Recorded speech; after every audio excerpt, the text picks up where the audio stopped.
For several years now, I have watched a loved one being humiliated. They wipe their feet on him. He means nothing to them in this life. It hurts me deeply to see it. I realize that he is kind and will never respond to evil. But such people do not have infinite patience. From his second-floor bedroom window, John Burke watched the scene at the entrance to his house. His wife Christy was in the arms of Jake Christensen. Jake always claimed to be John's best friend. He had just brought Christy home. They spent time together downtown celebrating their 5th date. John heard their conversation. He caught the details of their plan to humiliate him even more. Jake expressed his desire to spend an entire week with Christy. She declined after a brief thought. She offered to spend only a weekend together, but there was only one condition. When Jake asked what that condition was, Christy excitedly suggested that she make John pay for their date. Jake laughed, calling the idea silly. He had enough money to cover any expenses. However, Christy insisted. She explained that if her husband paid for her romantic date with her lover, it would be a severe humiliation for John. Their conversation about the scheme turned into an exchange of looks and emotions. Christy admitted that she enjoyed humiliating John. Jake confirmed that such games also fascinated him. Both were fascinated by the idea. Jake even suggested that Christy leave John and marry him to spend the rest of their lives together. Christy humored Jake's suggestion. She stated that she would consider it if John would pay for their next weekend. That weekend promised to be filled with passion and wild sex. Jake, although slightly annoyed by the idea, eventually agreed. He was anticipating a passionate weekend.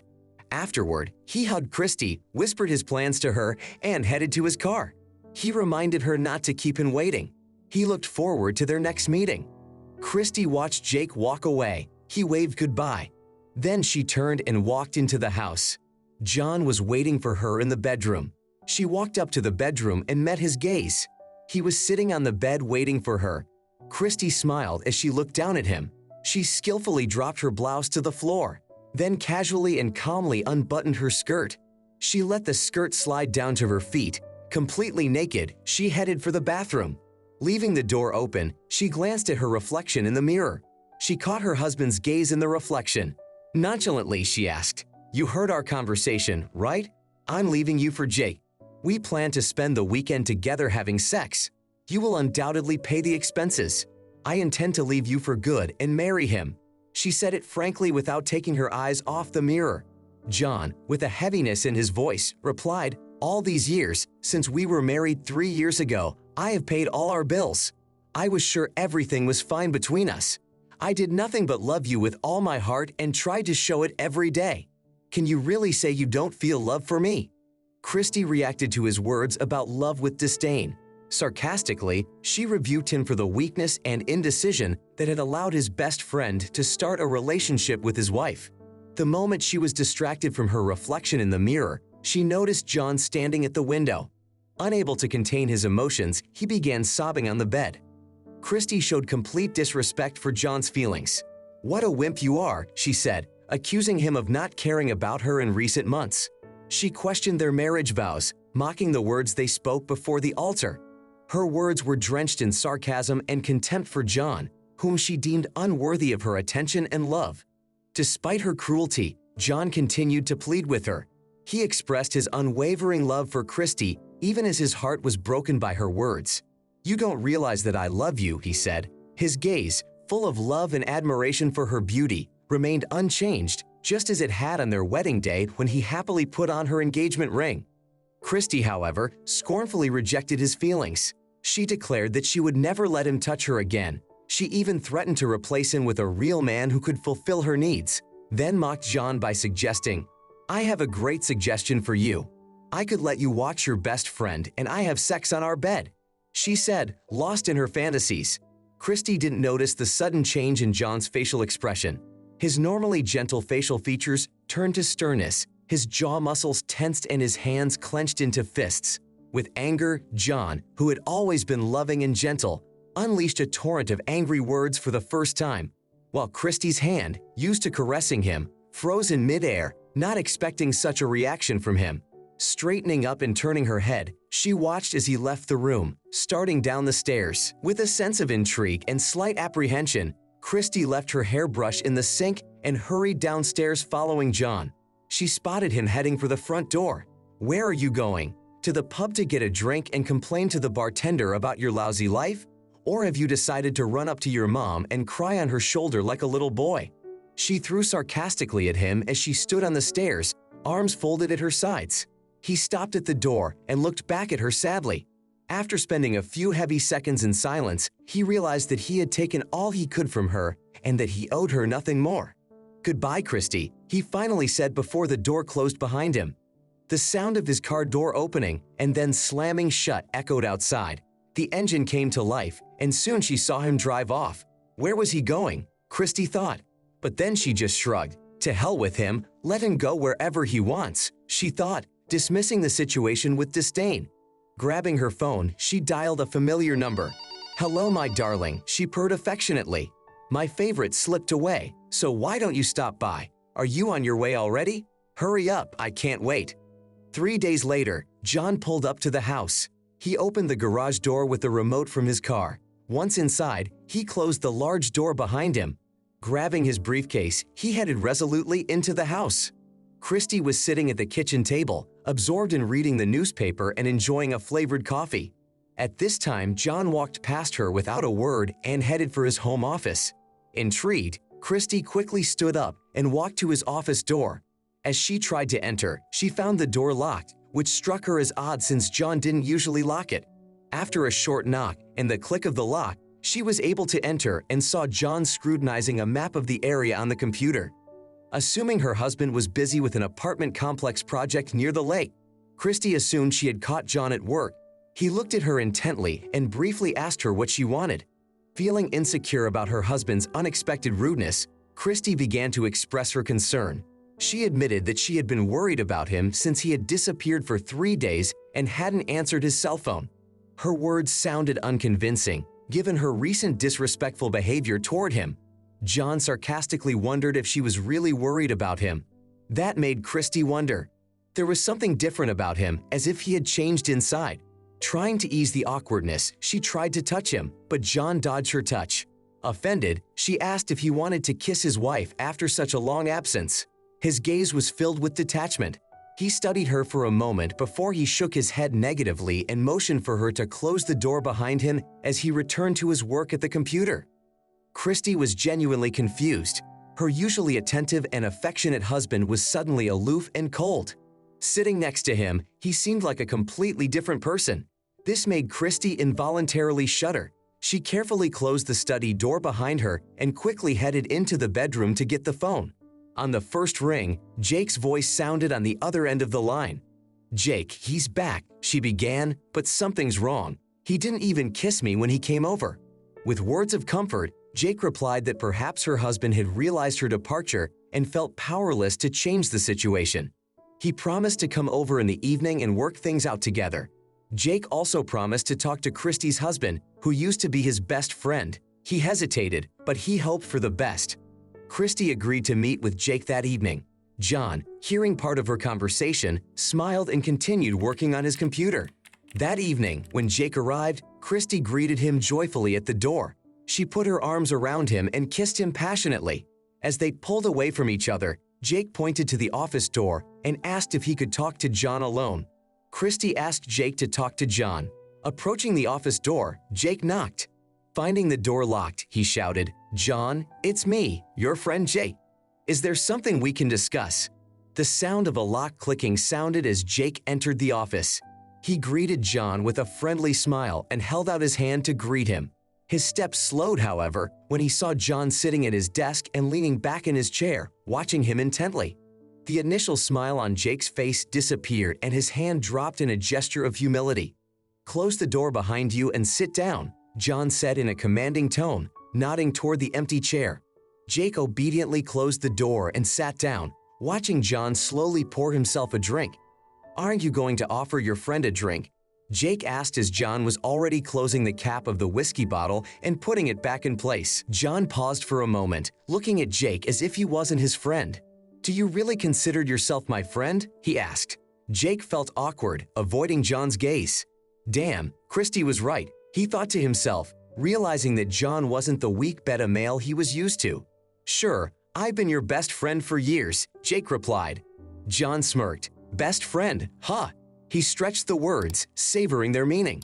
Tell me, what kind of friend seduces an old buddy's wife? Jake started to apologize. John, I'm sorry, but John interrupted him. You're so impatient in your desire to have Christy, is that wrong? He asked. Jake nodded, acknowledging his feelings. How badly do you want her? In other words, how much is she worth to you? John continued. Jake looked at him, not understanding where the other was going with this. Don't pretend you don't understand, John said with a sarcastic smile. You're an experienced businessman with negotiating skills. All your millions speak for themselves. Every deal has a price. So tell me, what is Christy's price to you? Jake felt uncertain, muttering, I don't know. John, with a smile on his face, quickly picked up the conversation. Did you guess that I have a suggestion? Your new Bentley is absolutely gorgeous. Tell me, how much did it cost you? Over $500,000? Jake replied proudly, not hiding his bravado. And it was a special order, John asked. Yes, I paid for the car in full, Jake replied. John smiled thoughtfully, twirling the glass in his hands. Great, that might be a good start to our deal, he said, taking a sip from his glass.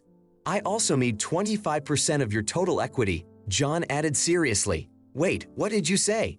Jake asked, not believing his ears. You want me to give you my Bentley plus 25% of my equity in exchange for Christy. With a thin smile, John added, that's exactly what it would be worth, over $5 million. Jake, gasping with indignation, exclaimed, You've got to be kidding me. You're out of your mind. My research shows that the exact amount is $5.253 million. John calmly continued to check the data on his computer. No, I'm completely serious, he said. Nervously getting up from his chair, Jake began pacing back and forth around the office, muttering something to himself and casting disgruntled glances at John. John, however, seemed preoccupied with his paperwork and paid no attention to Jake's agitation. Finally stopping, Jake asked tensely, So you want my car and 25% of my equity in exchange for Christy? He realized that Christy was right. John was not someone who could be easily manipulated. Why should I even think about it when your wife has already made up her mind? Jake said and chuckled as he watched John open one of the documents on his computer. John immediately sent the document to the printer. The printer beeped briefly and he pulled out a warm sheet, handing it to Jake. Have you thought about the consequences? What if the board and shareholders find out? Will you be able to retain your wealth and power after the scandal when the document appears in the media? John asked, pouring himself another whiskey. Jake grimaced as he read the letter detailing every aspect of their affair, including how he and Christy had become tools to psychologically pressure and humiliate John. There was evidence in the report, and Jake could easily be accused of money laundering. You can think what you want, but you have until noon tomorrow, John said, setting a deadline and a price for his silence, a controlling interest in the company. This is extortion, Jake protested, waving his arms. You won't get away with it, he added. John sipped his drink thoughtfully and replied, maybe, maybe not. But if you want Christy, though I don't understand why, my price remains the same. Do you really want to spend your life with Christy? Smiling, John offered. If you agree, I'll even organize a celebratory dinner for you. What do you say? I need time to think about it, Jake replied, hesitating. John nodded understandingly and promised, I'll make it public tomorrow at noon, so I'll await your decision as soon as possible. Flexing his hand and tapping his fingernail on the dial, at that moment the clock began to count down. His former friend pulled a handkerchief from his pocket and wiped the sweat from his face and neck. Please remember to close the door behind you when you leave. John ended the conversation, signaling that the meeting was over. Jake, puzzled, stood up and walked out of the office, wobbling on numb legs. Through the curtains, the office owner watched Jake and Christy leave. He smiled and made a few phone calls. Christy didn't get home until dawn. Hearing their conversation as they approached, John caught Jake's words, just think, in a couple days we'll be starting a new life without John. Now let me in and I'll try these breakfasts, he finished, slapping Krista's buttocks affectionately. She laughed and pulled him inside with her, promising, not now, but soon. I can't wait for John to be our waiter, Krista said as she kissed Jake and walked inside. Since Jake had agreed to the deal, they wanted John to organize the evening. Noticing that the light in her husband's room was on, Christy wondered if he had been there the whole time. Trying to open the door, she found it locked. "John, we've made a decision. I'm leaving you," she shouted through the door but heard no response. Christy lingered at the locked door, listening, but then decided to move on, concerned about her husband's strange behavior. Christy went upstairs to the master bedroom to find John. Meanwhile, John received a brief message from Jake's representative, who requested his offshore account information. John immediately responded with the offshore account number and warned that he would contact them to make sure the transaction had been completed. A few hours later, John confirmed that the agreed amount had been received in full and he transferred it instantly. After distributing the money among several accounts, John finalized the financial transaction. He sent a text message to Jake and Christy, informing them that dinner would be held tonight at 7 o'clock. He then went shopping to get everything ready for dinner. An hour later, he returned and began the preparations in the kitchen with great enthusiasm. Cooking always brought John pleasure, especially when it was a meaningful farewell dinner for him and his guests. Christy arrived home at 6:00 p.m. and headed straight for the kitchen. To her surprise, she found John cooking dinner. She didn't realize that night that her husband had culinary talents. "I didn't know you could cook," she said with genuine surprise. John looked at her, raised an eyebrow slightly, and leaned both hands on the table before replying. "There's a lot you don't know about me. Maybe if you stayed home once in a while instead of running off to your lover, you might learn something too. At least I've learned to stand up for myself. Now go, your dinner will be ready soon." Christy tried to kiss his cheek as she had done the day before, but John turned away, avoiding her touch. Walking out of the kitchen, Christy staggered upstairs, tears streaming down her face. A few minutes before 7:00 p.m., Jake appeared at the front door and rang the bell. John let him in immediately, wasting no time in saying anything unnecessary. Shortly thereafter, Jake pulled some signed documents out of his bag and handed John the keys to the Bentley. Smiling, John said as promised. Coughing dryly in response, Jake joked, "Man, I've got a desert in my throat from all this. Got anything to drink?" Jake asked. "Thanks for keeping your word. I'll get you a nice bottle of champagne soon to celebrate," John said as he put his keys in his pocket and looked forward to driving the new Bentley. Christy came downstairs, dazzling in a short black dress with an open back that left little to the imagination. Noticing the lack of rings on her fingers, John walked over to the dining table and thoughtfully pulled out a chair for her. She smiled at him as she sat down, but he didn't return her smile. Jake, on the other hand, sat across from her, smiling broadly. "You look stunning, darling," he said, kissing her hand and looking at her admiringly. "How marvelous that you took your rings off," he added as John brought 2 glasses of champagne to the table. Then John returned with a large platter, lifted the lid, from which a cloud of steam was released, and everyone happily inhaled the aroma of his homemade lasagna. "Maybe you missed your calling," Jake joked, placing the napkin in his lap. John silently began serving the lasagna, arranging the portions on plates. Christy, picking up her fork, looked at John and asked, "Won't you join us?" John, pouring the champagne, shook his head. "No, this dinner is for you. I don't want to interfere with your evening," he said and stepped back into the distance, watching the couple in love with interest. They drank champagne happily, exchanging toasts in honor of each other and their shared happy future. Gradually, they stopped paying attention to him, letting him slip away. John, noticing the smirk playing on his face, settled into a chair in his office and glanced at his watch, contemplating his next move. In an instant, he heard the sound of a fall and a rumble. Looking into the dining room, he found Christy and Jake in an unusual pose. Jake, with a pale face, was hidden behind a plate of lasagna, his arm dangling limply. Christy looked seductively undressed from behind her slip dress, her head lowered surrounded by shards of glass. John, taking a cart with him, wheeled them outside. He wrapped the bodies with heavy chains with weights for safety and gagged their mouths in case they woke up. After some effort, he placed them in a large canvas bag bought especially for the occasion. Using a dolly and an elevator, John transported the bag with the lovers to the trunk of his Bentley and headed to his destination. Under a starry sky, upon arrival a few hours later, he heard rustling and muffled sounds as he loosened the ties and opened the bag.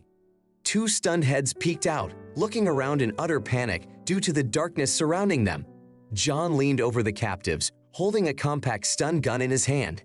"If you promise to remain silent, I will release you and answer any questions you may have," he offered, threatening that any shouting would be severely punished, while demonstratively displaying the stun gun. The captives nodded in agreement almost simultaneously, and John immediately released them from their gags. "Where are we?" Christy asked anxiously, her voice shaking with terror. "Who are you and what's going on here?" she asked.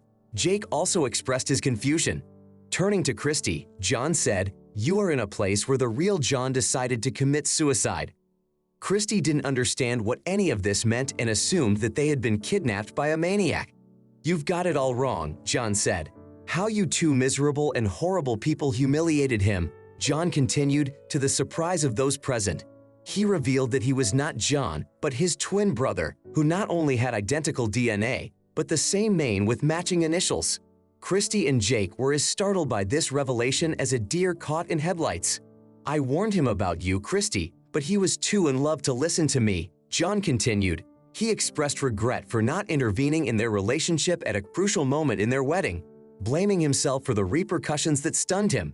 Christy asked John where he had been on their wedding day. She still couldn't believe what was happening before her eyes. "I never noticed you," she said. John told her that despite his close association with John, he was very different. He was always patient and kind, able to find common ground with everyone around him. "Unlike me, he tried to avoid conflict and was always ready to do a lot for your happiness, loving you with all his heart," he continued after a short pause. "From the very beginning, I saw right through you. I was sure you would betray him at the first opportunity. You might say it was my sixth sense or just intuition. For John's sake, I hoped I was wrong about you. Unfortunately, I was right," he finished dejectedly, clenching his fingers and staring off into the distance. "John never mentioned he had a brother," Christy whispered in amazement. "Yeah, because I might as well not have been in his life," he replied sarcastically. "I could tell you why, but then I'd have to eliminate you," he added, and then laughed at his own joke.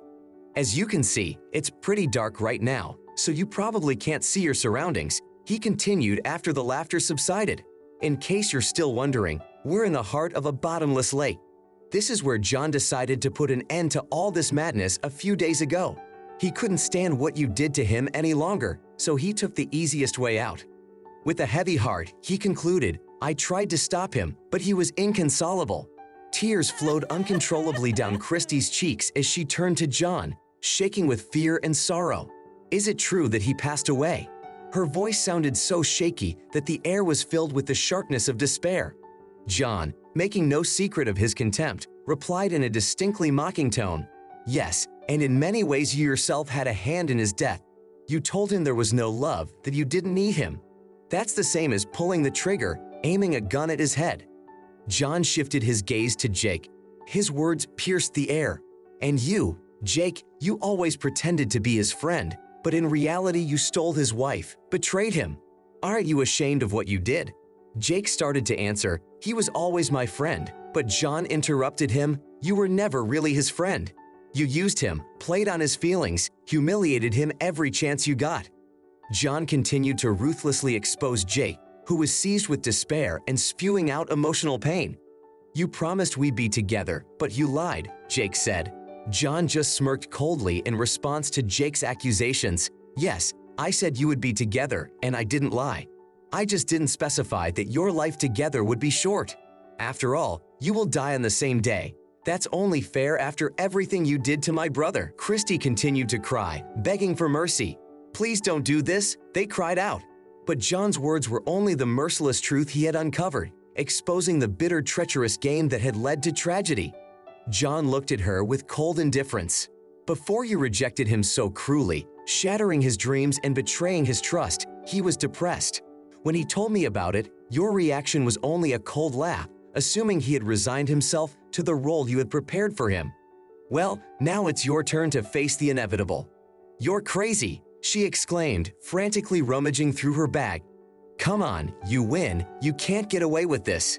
John just shrugged. "Maybe not, but maybe yes," he said calmly. "But once they find your goodbye letter on the computer, it won't matter anymore." Smiling, he added, "I have to admit that the letter is really touching. But let's change the subject. You know that no one has ever found the bottom of this lake. It's not called bottomless for nothing, and a chain wrapped tightly around both of you will ensure a quick descent. John grimly predicted that their consciousness would last no more than a minute, after which they would probably live a little longer. Too bad there won't be any music or ceremony this time, he said as he prepared to say goodbye. Hope you enjoy your honeymoon, he added sarcastically, tipping the bag over and pushing it into the water. The couple began desperately fighting for their lives, screaming in terror. John said quietly, journeyed to cooling off, watching as their silhouettes disappeared into the dark depths. After their disappearance, the remaining bubbles soon ceased to appear, and the lake regained its usual calm. Then, under the bright moonlight, he started the boat's engine and headed for Cove Pier. Guided by the lights twinkling through the fog, he turned off the engine upon arrival. Jumping into his discreetly parked Bentley, John disappeared into the night beneath the thick shadows of the dock. Firing up the engine, which hummed quietly, he made a mental note to destroy all evidence. He then sent a text message, receiving an instant reply. Smiling, John read, "Thanks, brother, enjoy the ride." That's how the story ended. Leave your opinion in the comments about this story. We'll be interested to hear what you think. Also, don't forget to give us a like and subscribe to our channel. That way you won't miss new exciting stories. Good luck to you. Thank you so much for watching my video and your time. Please subscribe to my channel and click on the bell button. Also, I am very interested to know your personal opinion about this story. You can write it in the comments. I will definitely answer you personally.